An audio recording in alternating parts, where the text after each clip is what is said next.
So hi everybody, my name is Jen and welcome back to Law Hero. I make videos about the law and kind of all things related to being a lawyer, starting off in the career, all of that. And today is a special video because it's a video called how I get everything done and how I don't let people down and meet my deadlines. And that has been a long time coming, and the tips I'm going to teach you today is everything that I have learned over the last few years. I want everybody to write down whatever triggers in their brain, as in if something is new, or write it down. Because everything I've learned about productivity and getting things done, I've learned from the internet or other people. So I'm amalgamating them all in this video for your own good. Okay, so firstly, just taking a step back, everybody has a finite amount of energy, and in any given day your energy is going to be used up via willpower, toxic people, bad things that happen to you in the day. All of these things will drain your energy, and then your energy will be recharged through downtime, doing sport, positive people, positive experiences. So the very first thing you have to decide or realize about yourself is, what are my levels of energy? And that's why I always harp on about doing sport and, trying to have a positive outlook and achieve things for yourself, because all of those things give you energy and allow you to give back in your life. So that's the first thing I would ask you to ask yourself. Now, willpower is something much, much different, and that's like a muscle that you develop over time. So for example, if you are trying to resist something, we'll say if you love having a bag of potatoes at 1 o'clock every day and you're like, okay, I'm not doing that anymore, it's bad for my health, it's a bad habit, I only kind of do it because I was in the office and now I'm working from home and I shouldn't be doing it, it's a really bad habit. If that's taken up, let's say 20% of your willpower, the rest of your willpower throughout the day won't be great. So you might end up going online shopping, or you might end up doing something that you really don't want to do. You have to understand that willpower is something you develop over time, and you have to be very, very careful how you manage your willpower. So for me, for example, my willpower diminishes as the day goes on. So for example, I will make worse decisions in the evening time than I do in the morning time. So that's why I try and do all my important stuff early, because I know myself that I become weaker as the day goes on. So that's the second tip. So the first tip is, what are my energy levels? The second tip is to understand when is my willpower at the highest or lowest. Then the third tip is to ask yourself, like, where am I going in life? And that's a really existential question, but it is very true. Honestly, your productivity will never come if you're not working towards a goal that means something to you. So like in Maslow's hierarchy of needs, obviously self-actualization is at the pinnacle, and like in a lot of the philosophical schools, like for example Stoicism, you have eudaimonia, which is kind of reaching your potential or your ultimate self. So I would ask you to really, like, and I do this a lot, take some time and ask yourself, like, who are you? Who do you want to be? Who do you want to help? Do you want to help people at all? Are you destined for a career in law? Are you not destined for a career in law? Are you being honest with yourself? Are you doing it for other people? Are you doing it for the right reasons? Is there certain areas in your life that you'd like to improve? Have you been working to the detriment of your relationships? Have you been too involved in your relationships? I'm talking to myself here, by the way, as well. Where are you strong? Where are you weak? Where can you help the world? By the way, there is no objective meaning to life. I mean, if you ever look at an ant colony, it's just a load of ants working. They decide they want to work for the good of the colony. Nobody told them to work, and that's not their purpose either. They decided it for themselves. So you give your life meaning. You decide, you subjectively decide the meaning you attribute to your own life. There's no outside force. There's nobody going to come and tell you, hey Jen, would you go and set up a YouTube channel called Law Hero to share your knowledge with others? Nobody come and told me that. I just decided I was going to do it. And you have to decide what you're going to do, because we are our choices. We're not our, like Dumbledore said, it's not our abilities that define us, it's our choices.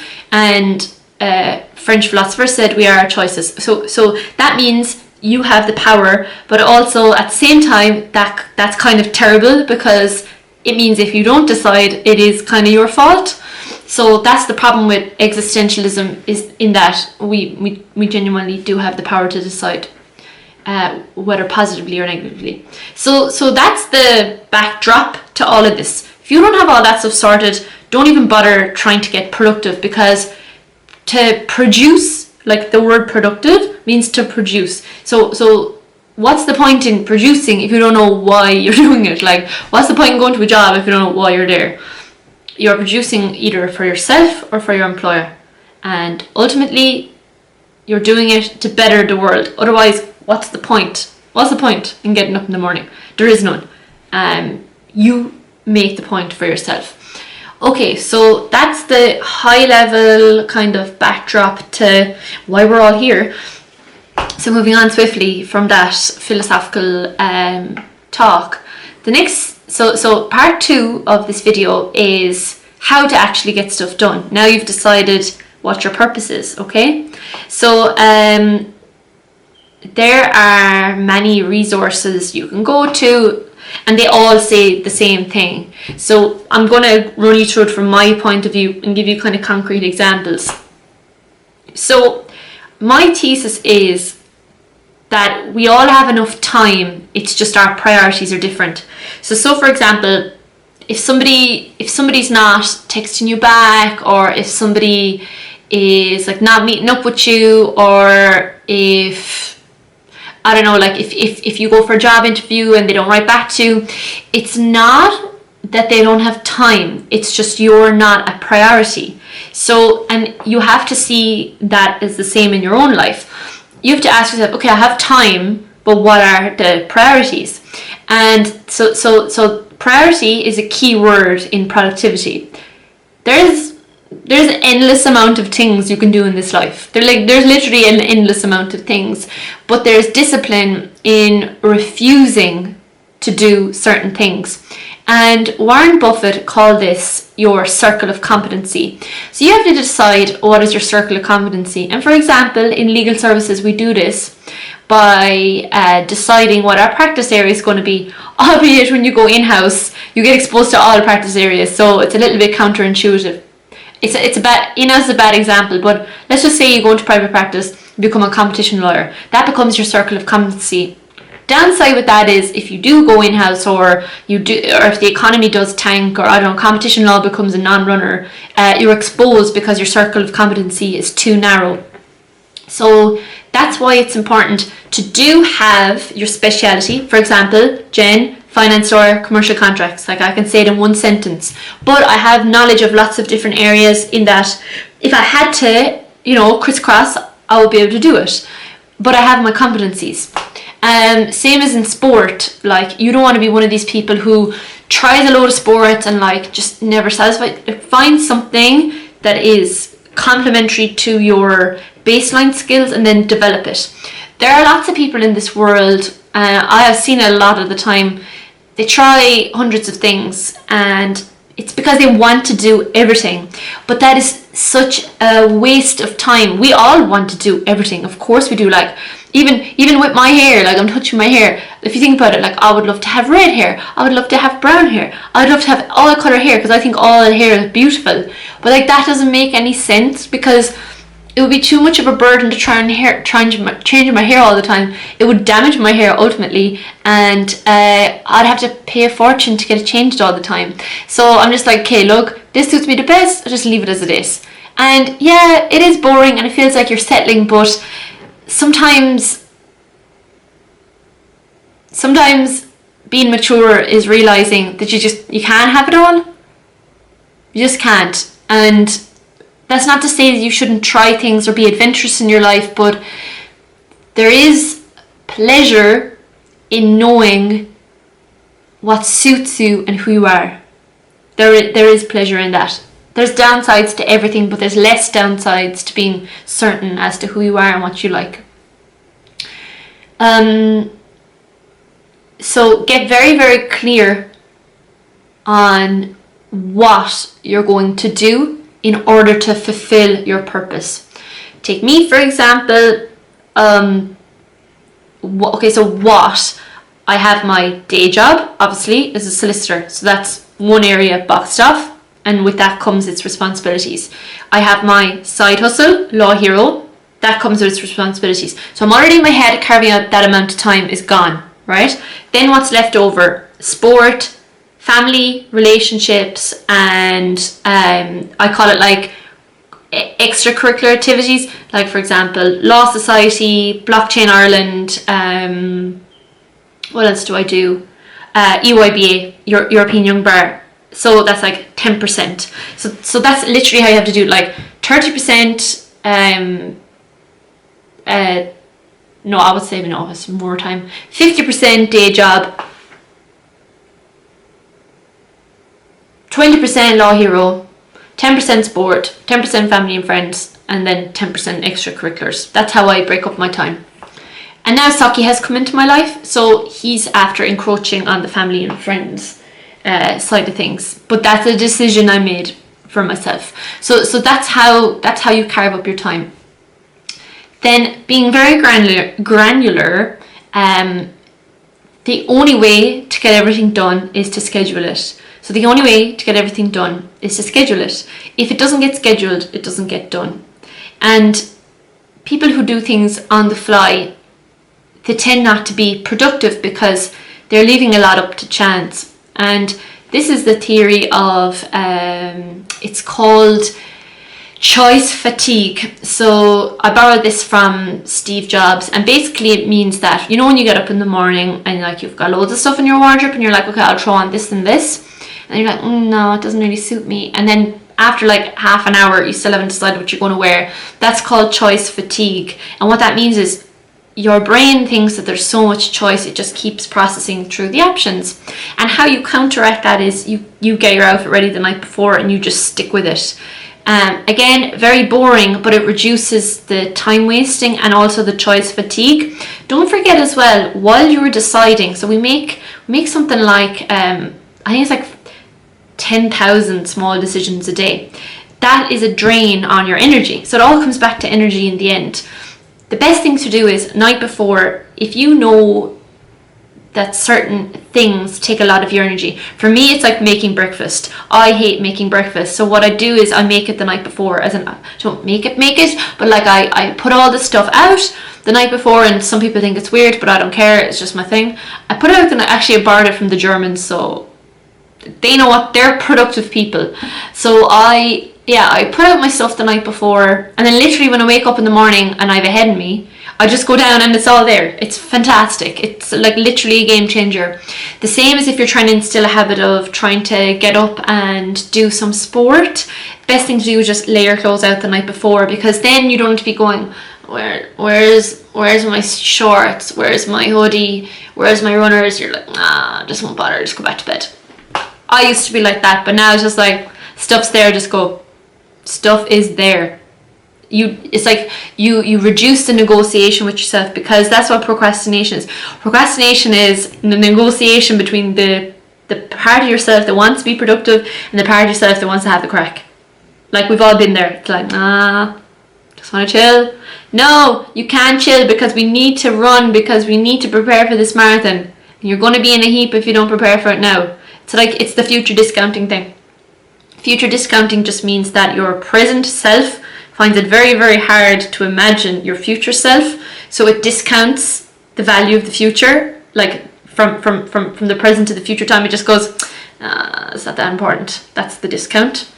Whereas when future you comes along, it is annoyed with past you, because it's like, oh, you totally underestimated what you could have done then and how the gains could have grown because you discounted the future.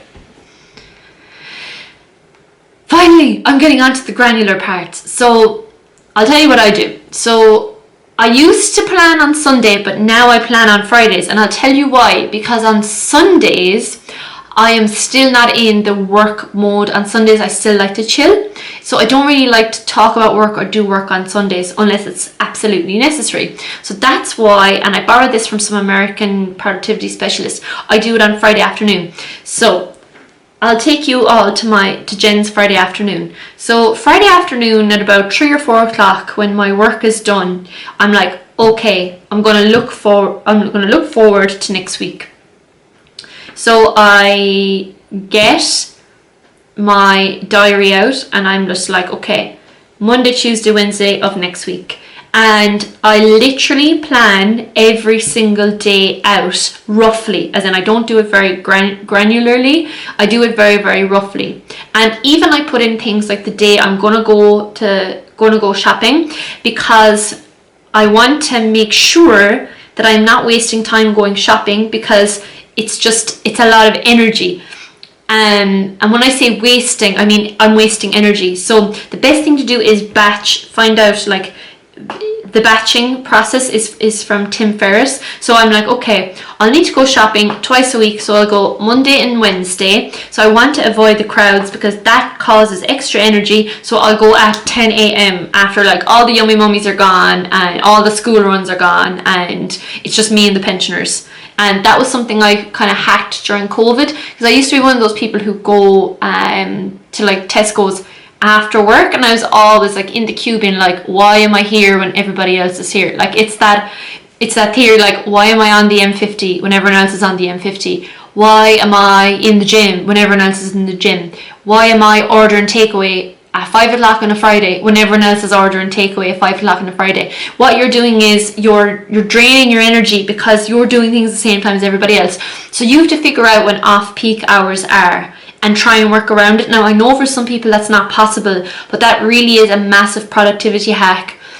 Do things during off-peak hours and batch your tasks. For example, like go to the recycling once a week, go shopping once a week. I avoid shopping centres now because of COVID. I realised you spend time parking the car, you can't really try on clothes anymore. You have to wear a mask, which isn't the most comfortable if you're trying to chill out. And if you want to, like, I don't know, like have a coffee or whatever, it's just not enjoyable anymore. For me, just the stress of going shopping has ruined it. So I just do online shopping now, and that has saved me a load of time and energy, because now I just get the stuff into my own house and I can send it back. And I realised I didn't miss the experience of walking around shops and queuing. So that kind of stuff helps. The other thing is, like, if you find yourself doing things like for example, I used to be a devil for cleaning the house every day, and so now what I do is I clean up after every meal, but I do a big clean once a week, and that's it. It was just a procrastination tactic.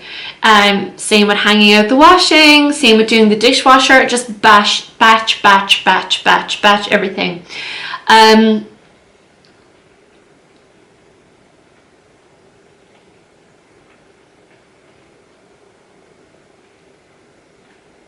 So what I do for every day is I plan out every hour, and I know for some people that would seem really tedious, but for me it has changed my life. So for example, I know that when I get up at 6 a.m. I know exactly what I'm doing until 9 p.m. that night.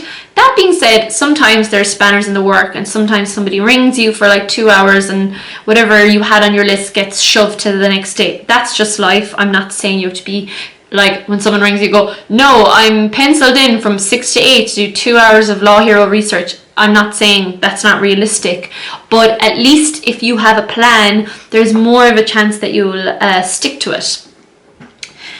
Okay, let me just check my list here. Priorities, plan your week and schedule.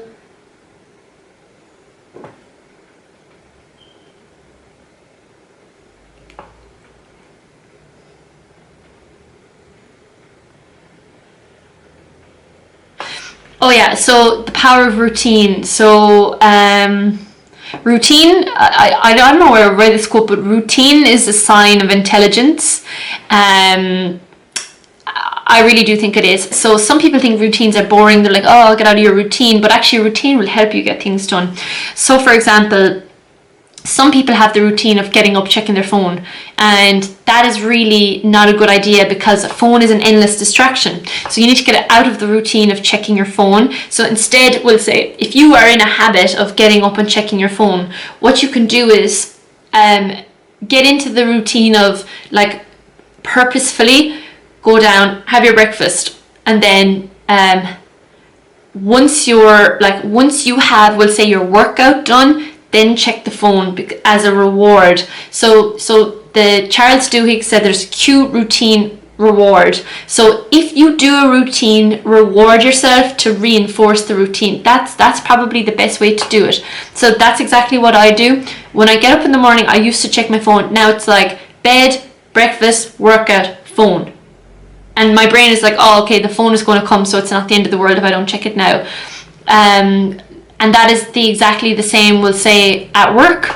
I have like, we'll say if I have an agreement to review, I'll be like, okay, 9 to 11, review the agreement. At 11 to half 11, walk the dog as a reward. So there's like, the cue is like, I get the request, routine is I do the agreement, and the reward is I walk the dog, go get a croissant or something. Like, I always reward myself. So what I'm trying to say to you here is you have to get into a routine of rewarding yourself, and that's how you build a strong habit. And